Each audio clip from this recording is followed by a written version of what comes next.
The magical understanding of a herb is any plant that is useful to humans through cooking, medicine, fragrance, clothing, or cultural tool, including physical or spiritual work. Plants on the earth developed millions of years before creatures came to inhabit her surface. In this sense, herbs are the oldest magical tool available to witches. As humans evolved, our knowledge of the herbs around us grew as we learned about each plant's beneficial or harmful properties.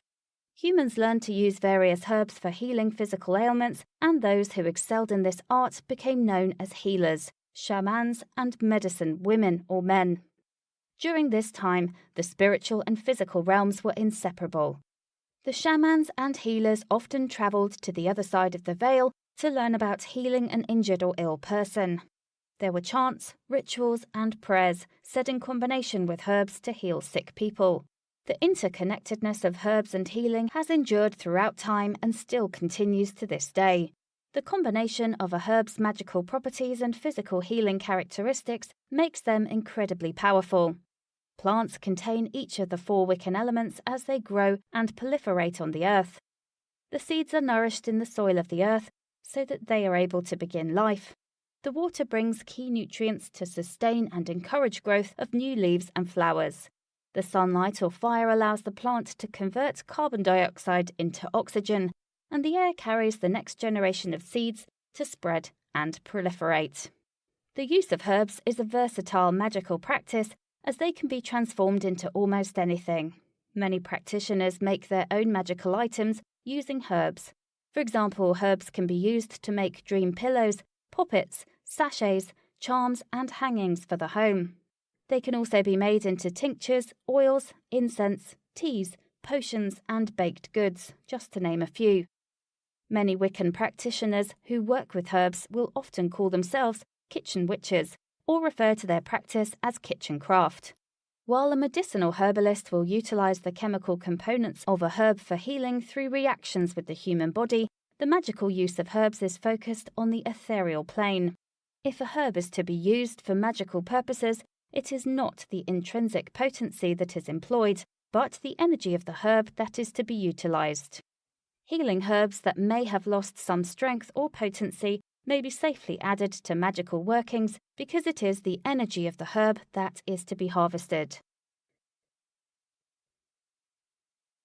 Aphrodisiac herbs.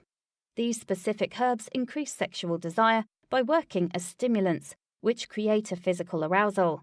Some of the herbs work by directly changing a person's energy. These herbs increase the delight and joy of sexual pleasure rather than initiating an interaction of love or romance. Some aphrodisiac herbs include horny goatweed, yohimbe, and maca. Each of these herbs helps to increase energy, stamina, and libido. Consecration herbs. These herbs impart a blessing and often have energy that cleanses away negative vibrations. The best consecration herbs are sage, rosemary, and eucalyptus. Each of these herbs purifies and cleanses, which is ideal for any consecration. Counter-magic herbs. Herbs of protection help to guard against hexing and spells against others. Some of these herbs have energetic properties that will enable them to reverse the bad feelings, often returning them to the original source. Other types of counter-magic herbs are able to purify the person or space so that no harmful or negative energy can pass through that area. Mugwort, patchouli, and cayenne are 3 herbs that will help to guard and protect against any magical attack. They help to protect any practitioner by returning the negative energy or spell back to the attacker. Fertility herbs. Fertility herbs are used to ensure an abundant harvest of crops or livestock, literally. These herbs can be used to help treat women's infertility, but they can also help to bring fertility to any creative situation, such as the production of new artwork or a particular project. Fertility herbs include acorn, daffodil, and mandrake, which all help to ensure fertility. Fertility can manifest as the actual conception and birth of an offspring, or it can be interpreted as a more abstract concept of giving rise to new thoughts, projects, or journeys. Funeral herbs. Funeral herbs are those that are used in conjunction with rituals pertaining to death or loss. Some of these herbs have been mentioned in ancient texts in order to help the dead move into the next realm or afterlife. Certain herbs have been used to embalm the body or scattered or grown over grave sites, whereas others are used in ritual fires or incense. Bay laurel, yew, and periwinkle are examples of herbs that are placed at the gravesite. These herbs can also be made into funeral wreaths to help the departed ease into the transition to Summerland. Green herbs. Green herbs are all herbs with a green leaf. These are most often herbs that are associated with the kitchen or culinary arts. While many are used for their culinary flavouring, the herbs themselves also possess strong magical properties. Many are used to aid in contentment, friendship, and conversation at gatherings where food is a central component. Basil, mint, and oregano are examples of green herbs that can be found in any grocery store or grown easily at home. Immortality herbs. Ancient myths tell of herbs that provide a long and fruitful life.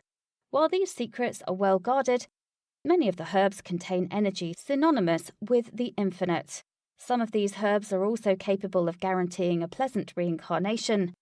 Working with immortality herbs enables the user to comprehend the abstract concept of immortality and learn to recognize both the divine and eternal aspects of the self.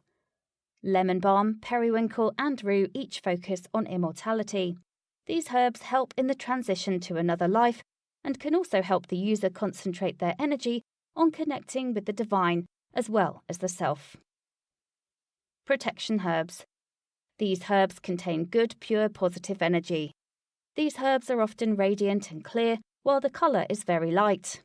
They are used to protect a person in nearly all situations. Often these herbs are used when a practitioner wants to help another person, but is unsure of the best possible course to take. Everyone can use a dose of positive energy to help them move in the right direction. Earth contains a vast number of protection herbs, including lavender, jasmine, and aloe vera. Each herb helps to increase and attract positive energy on the magical plane. Visionary herbs. These herbs produce a vision, often through narcotic effects. Many of these herbs are used to enhance meditation or to gain awareness of visions and dreams. Using these herbs often produces robust dreams. It is important to note that these herbs must be used with care and in a safe and legal environment. Visionary herbs include marigold and cat's claw. Visionary herbs will enhance prophetic dreams, and some have been used for centuries by people from across the globe to travel and traverse the spirit world. Herbs also have astrological aspects and planetary influences, as well as relationship to specific goddesses and gods. Researching your herb beforehand will help you to use it in the best possible fashion for your personal ritualistic purpose. It is important to fully understand the magical tool you are using before just jumping into a ritual situation. One of the best ways to connect with herbs is to keep your own herbal garden.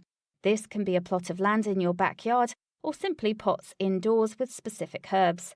Growing and harvesting your own herbs keeps you in touch with the earth and her cycles. The best way of having your own magical garden is the ability to charge the plants from the very beginning of their growth with your own energy and intention. If you are unable to have your own garden, just know that some of the most popular magical herbs are available in your grocery store.